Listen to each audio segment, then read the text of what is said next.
Hello guys, welcome back to my channel. ये class 6 NCERT का notes है। Chapter 2 आखेटक खाद्य संग्रह से भोजन उत्पादन तक। ये एनसीईआरटी में पढ़ के 5-6 बार से भी ज़्यादा एनसीईआरटी पढ़ी हूँ। उसके बाद ये नोट्स बनाई हूँ। ये अभी डिटेल बनाई हूँ। इसके बाद अभी इससे भी शॉर्ट्स नोट्स बनाई हूँ, लेकिन आप लोग को वो समझ नहीं आएगा जब तक मैं आपको डिटेल में नहीं बताऊँगी।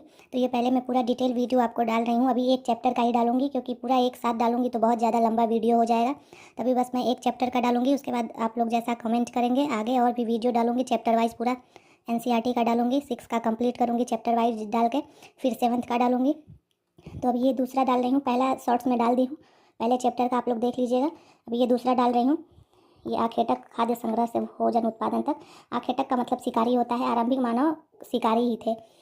इसका मतलब है कि वह भोजन के लिए शिकार करते थे और कंद मूल फल अंडे जानवरों का शिकार जैसे मछलियाँ और चिड़िया पकड़ते थे। आरंभिक मानव एक स्थान से दूसरे स्थान पर घूमते रहते थे। ऐसा करने के कई कारण हो सकते हैं। कुछ समय बीतने के बाद एक जगह पर भोजन के स्रोत समाप्त हो जाते होंगे, इसलिए लोगों को नई जगह खोजने के लिए आगे बढ़ना पड़ता होगा।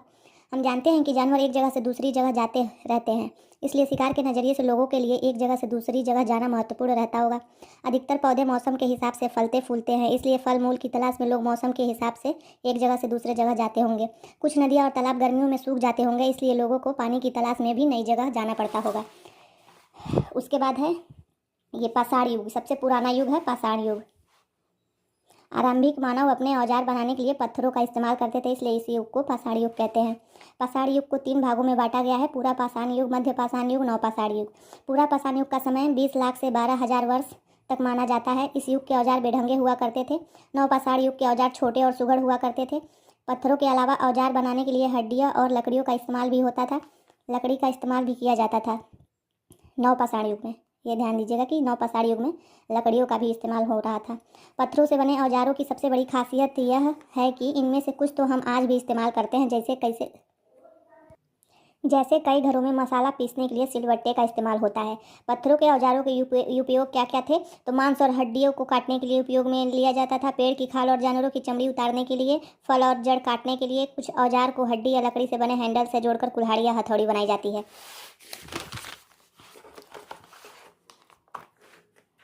उसके बाद से आपको मैं दिखाती हूँ आगे क्या है। आगे है ये पर्यावरण में बदलाव।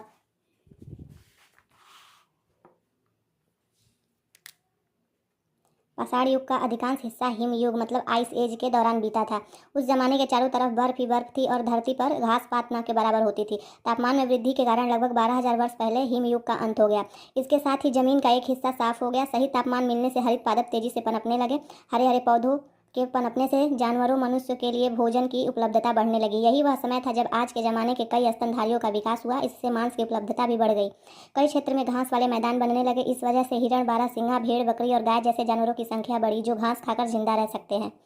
जो इन जानवरों का शिकार करते थे वे लोग भी इसके पीछे आए और इनके खाने पीने की आदतों और प्रजनन के समय की जानकारी हासिल करने लगे। प्रजनन के समय की जानकारी हासिल करने लगे। इसके बाद हो सकता है इस जानवरों को पकड़कर अपनी ज़रूरत के हिसाब से पालने की बात सोचने लगे हों। इस काल में मछली भी भोजन का महत्वपूर्ण स्रोत बन गई। सबसे पहले जिस जंगली जानवर को पालतू बनाया गया था वह कुत्ते का जंगली पूर्वज था। ये क्वेश्चन मैं एक बार पूछी थी कि सबसे पहले किस जानवर को पालतू बनाया गया है। ये वही बता पाएगा जो एनसीईआरटी पढ़ा है और अच्छे से पढ़ा है। वो आसानी से बता देगा कि सबसे पहले किस जानवर को पालतू बनाया गया है। इसी दौरान उपमहाद्वीप के भिन्न भिन्न इलाकों में गेहूं, जौ, धान जैसे अनाज उगने लगे। शायद महिलाओं, पुरुषों और बच्चों ने इस अनाजों को भोजन के लिए बटोरना शुरू कर दिया होगा। वह यह भी सीखने लगे होंगे कि यह अनाज कहाँ उगते थे और कब पककर तैयार होते थे। ऐसा करते करते लोगों ने इन अनाजों को खुद पैदा करना सीख लिया होगा। इस प्रकार धीरे धीरे वे कृषक बन गए होंगे। धीरे धीरे लोग गाय, बकरी, सूअर और भेड़ को पालने लगे और इस तरह वो पशुपालक भी बन गए। ये जैसे ये टॉपिक आदमी सोचे कि लोग पशुपालक कैसे बन गए होंगे, तो ये धीरे धीरे ये सब समझ आया होगा। वो कृषि कैसे बन गए, पशुपालक कैसे बन गए, तो इसको पढ़ने से ये समझ आएगा कि शायद ऐसा हुआ होगा। उसके बाद है कि लोग कहाँ रहते थे। लोग कहाँ रहते थे तो लोग भीमबेटका जो मध्य प्रदेश में है, आज के हुस्गी जो कर्नाटक में है, कुरनूल की गुफाएं जो आंध्र प्रदेश में है, इन जगहों पे रहते थे।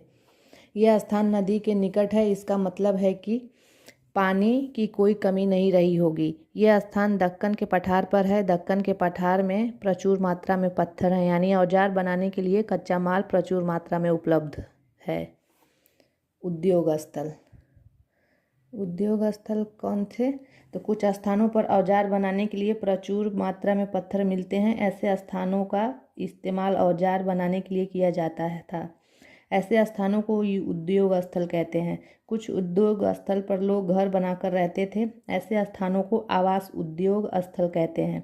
पत्थरों के औजारों का निर्माण कैसे हुआ?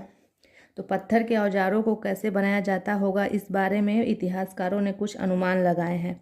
पाषाण औजारों को बनाने की दो विधियां हो सकती हैं। एक है पत्थर से पत्थर को टकराना और दूसरा है दबाव सल्क तकनीक।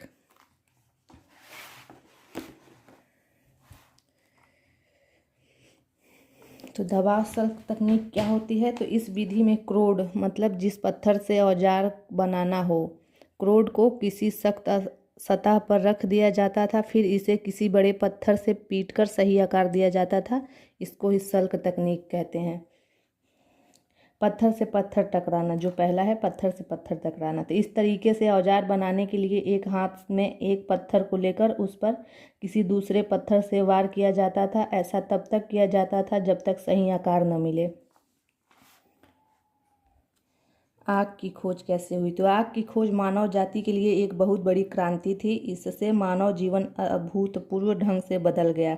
ऐसा अनुमान लगाया जाता है कि जंगल में लगे आग के नतीजे देखकर लोगों ने आग का इस्तेमाल करना सीखा होगा।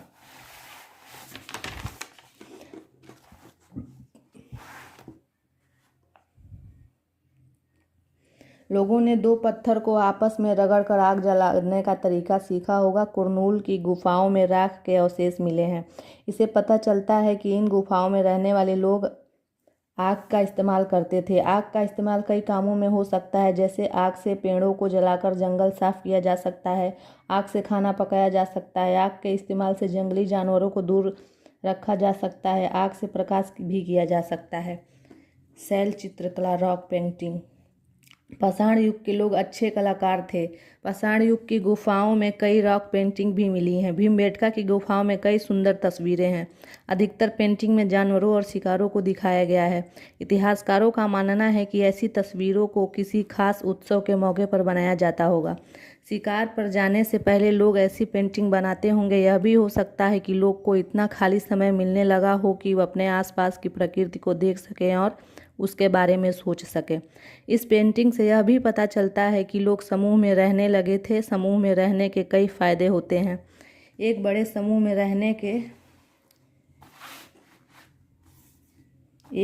रहने से शिकारियों से सुरक्षा मिलती है। एक समूह आसानी से किसी बड़े जानवर को मार सकता है, जिससे प्रचुर मात्रा में भोजन मिल सकता है। उसके बाद इसी में आता है टॉपिक नवपाषाण युग। पाषाण युग के आखिरी चरण को नवपाषाण युग कहते हैं। इस चरण की शुरुआत लगभग 10,000 वर्ष पहले हुई थी। इसी चरण में आदमी ने खेती करना शुरू किया था। 10,000 वर्ष पूर्व आदमी ने खेती करना शुरू किया था। नवपाषाण युग के हथियार कैसे थे? तो पत्थर को बेहतर ढंग से तराशा जाने लगा और कुछ औजारों में हैंडल भी लगाए जाने लगे, जैसे भाला, कुल्हाड़ी, हंसिया, तीर आदि। अब है नवपाषाण युग के पुरास्थल कौन कौन से हैं। ये इम्पोर्टेंट है। इम्पोर्टेंट तो वैसे एनसीईआरटी सब होता है, लेकिन ये कुछ जो होता है मेन इम्पोर्टेंट वो ये है कि नवपाषाण युग के पुरास्थल कौन कौन से थे। तो था बुर्ज होम और गुफ्रक्राल था, जो जम्मू और कश्मीर में है। मेहरगढ़ जो आज के पाकिस्तान में है। चिरौत जो बिहार में है। दाउजली हेडिंग जो पूर्वोत्तर में है। कोल्डिवा उत्तर प्रदेश में। हल्लूर और पय्यमपल्ली दक्षिण भारत में। और कृषि के पुरावशेष कहाँ मिले हैं? तो मेहरगढ़ जो आधुनिक पाकिस्तान में है, यहाँ से गेहूँ, जौ, भेड़, बकरी, मवेशी इनके अवशेष मिले हैं। कोल्डिवा जो उत्तर प्रदेश में है, यहाँ से चावल, जानवरों के हड्डियों के टुकड़े मिले हैं। महागढ़ा जो उत्तर प्रदेश में है, यहाँ से चावल, मवेशी, पशुओं के पैरों के निशान मिले हैं। ये गुफ्रक्राल जो है जो कश्मीर में है, यहाँ से गेहूँ और दाल मिला है। इम्पोर्टेंट है ये। बुर्ज होम जो कश्मीर में है, यहाँ से गेहूँ, दलहन, कुत्ता, मवेशी, भेड़, बकरी, भैंस ये मिले हैं। जो चिरौत जो आज के बिहार में है, वो गेहूँ, हरे चने, जौ, भैंस, बैल यहाँ से मिले हैं। हल्लूर जो आंध्र प्रदेश में है, यहाँ से ज्वार, बाजरा, मवेशी, भेड़, जंगली सूअर। पय्यमपल्ली जो आंध्र प्रदेश में है, यहाँ से काला चना, ज्वार, बाजरा, मवेशी, भेड़ और जंगली सूअर मिले हैं। खेती के क्या लाभ थे? तो जब ज़रूरत से अधिक भोजन मिलने लगा तो लोगों को इतना खाली समय मिलने लगा होगा कि अपने बौद्धिक विकास पर ध्यान दें। इससे वैज्ञानिक, कला और भाषा की क्षमता का विकास हुआ होगा। बसने की प्रक्रिया के साथ साथ समुदायों का आकार बढ़ने लगा। धीरे धीरे समुदाय इतने बड़े हुए कि गाँवों का विकास हुआ।